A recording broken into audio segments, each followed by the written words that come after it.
Shalom, Bapak Ibu Saudara. Renungan kita saat ini menyambung sedikit lagi tema mengenai iblis si penipu.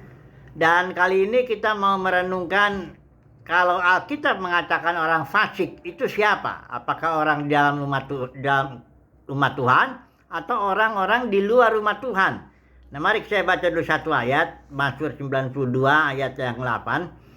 Apabila orang-orang fasik bertunas seperti tumbuh-tumbuhan dan orang-orang yang melakukan kejahatan berkembang, ialah supaya mereka dipunahkan untuk selama-lamanya.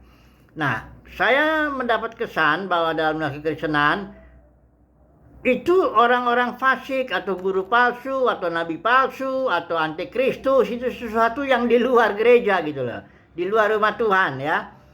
Karena diyakini bahwa umat Tuhan itu tidak mungkin ditolak di pengadilan Kristus. Makanya Matius 7 ayat 21 23 itu dianggap itu orang-orang yang bernubuat demi nama Tuhan, ngusir setan demi nama Tuhan, membuat banyak mujizat demi nama Tuhan, itu bukan orang Kristen. Itu karena mereka ditolak ya oleh Tuhan Yesus. Yesus bilang kan, aku nggak pernah mengenal kamu, ya. Kemudian juga ya ada misalnya pokok anggur yang benar, ya. Banyak orang Kristen pikir semua orang Kristen itu ditanam di pokok anggur yang benar.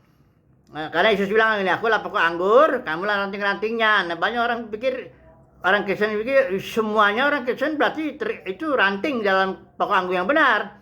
Padahal ada kalau Yesus bilang akulah pokok anggur yang benar, berarti ada yang tidak benar. Itulah dia dunia keagamaan Sanhedrin itu. Mereka juga punya ranting-ranting, mereka punya buah-buahnya juga. Gedungnya mereka besar, organisasinya besar, pengaruhnya besar, uangnya banyak dan sebagainya. Jadi enggak semua orang Kristen itu ditanam di pokok anggur yang benar ya. Itu sebabnya, tapi Tuhan bilang, Bapak di sorga itu pengusahanya ya. Bapak di sorga bilang ini, Alkitab bilang begini ya. Tanaman yang tidak ditanam oleh Bapakku akan dicabut sampai ke akar-akarnya. Dalam pengadilan Kristus itu sudah lihat dari Korintus juga. Jelas ada orang Kristen yang mengalami kerugian, kegagalan karena pekerjaannya tidak mendapatkan upah begitu ya.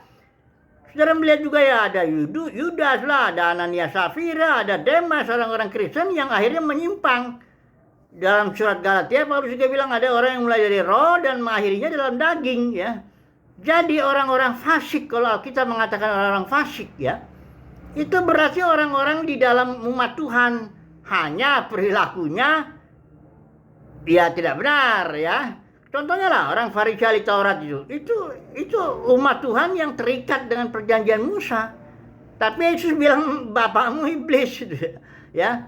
Jadi saudara, kita harus jangan tertipu oleh iblis seolah-olah, ini kesan saya ya dalam kekristenan ya, seolah-olah tuh iblis sudah masuk tipuannya yang mengatakan bahwa orang fasik itu di luar orang Kristen.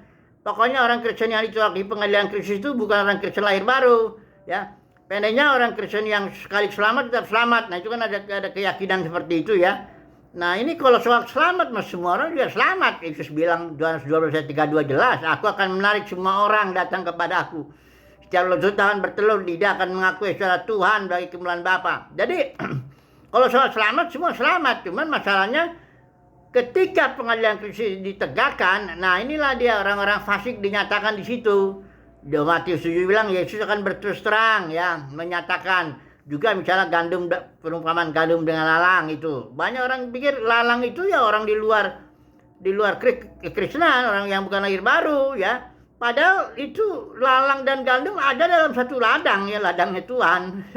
Jadi mari kita belajarlah, mohon anugerah Tuhan. Jangan sampai kita tertipu oleh iblis ya, yang seolah memberi rasa nyaman. Oh, pokoknya kalau kamu lahir baru kamu sudah dalam ladang Tuhan, kamu sudah selamat ya. Kamu tidak mungkin lagi berlaku fasik, kamu nggak mungkin lagi jatuh ke dalam kedagingan ya. Tidak begitu Bapak Saudara ya.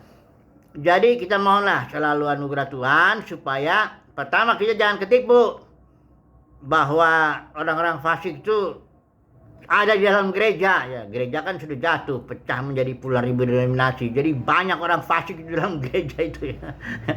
Sudah lihat kisah para Rasul 20 itu karena serangan serigala ganas ya.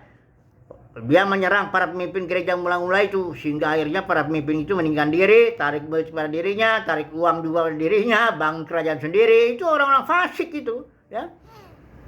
Dia bertumbuh di sini bilang di kitab Wahyu, dia Mazmur bertumbuh, tapi nanti dimusnahkan di pengadilan Kristus. Nah, jadi kita jangan tertipu lah ya. Tapi marilah kita mohon kasih karunia-Nya agar kita tetap menjadi orang yang dibenarkan lah, makin bertumbuh dalam Tuhan. Jangan jadi orang fasik ya. Di dalam gereja maksud saya. Selalu kita konteksnya bicara gereja lah ya. Orang fasik itu ada di dalam gereja. Para pemimpin agama Kristen itu enggak semuanya yang benar ya, sebagian fasik, sebagian tidak ya. Jadi ada di dalam, pengajar palsu itu di dalam gereja, nabi palsu di dalam gereja, antikristus juga di dalam gereja. Karena Rasul Yohanes bilang mereka berasal dari kita, hanya enggak berasal benar-benar ya. Nah sebagainya. Oke lah. Ini dengan singkat saja, semoga saudara dan saya terus mendapat kasih karunia untuk menjadi orang yang dibenarkan, orang benar, dan tidak berlaku fasik ya, artinya tidak jatuh ke dalam kedagingan ya, sesuatu yang Tuhan sudah mulai dalam roh. Biarlah itu kita teruskan ya, kayak Paulus ya, aku telah mencapai mengakhiri pertandingan yang baik, aku telah mencapai garis akhir, aku telah memelihara iman. Sekarang tersedia bagiku mahkota kebenaran. Kita rindu seperti itu ya. Haleluya, amin.